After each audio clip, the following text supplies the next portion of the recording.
National leaders మరియు CIT రాష్ట్ర నాయకులు, వివిధ సంఘాల నాయకులు, డియర్ కామ్రేడ్స్, నాకు చాలా సంతోషంగా కలిగిన విషయం ఏంటంటే ఎన్ని టెంట్లు ఎంత పెద్ద వేశారో, ఎన్ని చైర్స్ వేశారో మొత్తం చైర్స్ నిండిపోయింది.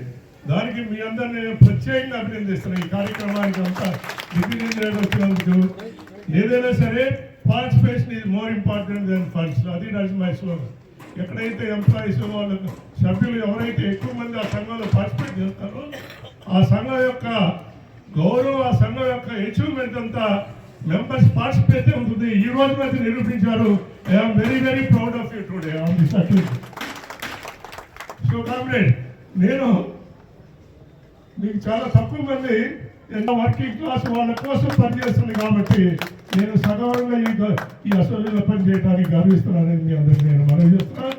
నా తర్వాత నాతో పాటు కొంతమంది మిత్రులు కూడా వస్తున్నారు. కానీ ఈరోజు చాలా తక్కువ టైం ఉంది కాబట్టి లిమిటెడ్గా చెప్పదలుచుకున్నా.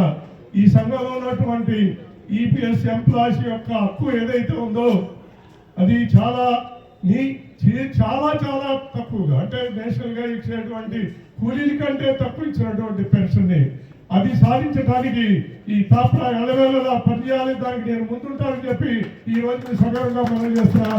అంతేకాదు, ఇప్పుడున్నటువంటి కేంద్ర ప్రభుత్వం మనకున్నటువంటి స్వాతంత్ర హక్కులు కాలు రాస్తుంది. ఏం మాట్లాడాలి, ఏం చదవాలి, ఏం చూడాలి అనేటువంటి ఒక ఉద్దేశంతో సనాతన ధర్మం అనేటువంటి సిద్ధాంతాన్ని భారతదేశంలో ప్రవేశపెట్టి పబ్లిక్ అంతా డివైడ్ చేసి మనకున్న స్వాతంత్రం సాధించినటువంటి మన పూర్వీకులు ఎవరైతే ఉన్నారో వాళ్ళు సంపాదించి పెట్టిన స్వాతంత్రం పోగొట్టుకున్నట్టు ఈ క్రమంలో మన బాధ్యత ఆ స్వాతంత్రాన్ని కూడా కాపాడుకునే హక్కు మన మీద ఉందని చెప్పి ఈ రోజు నేను మీ అందరికీ నేను మనవి చేస్తూ ఈ అవకాశం కల్పించినటువంటి మన మిత్రులందరికీ ధన్యవాదాలు తెలియజేస్తూ చాలా తీసుకుంటాను.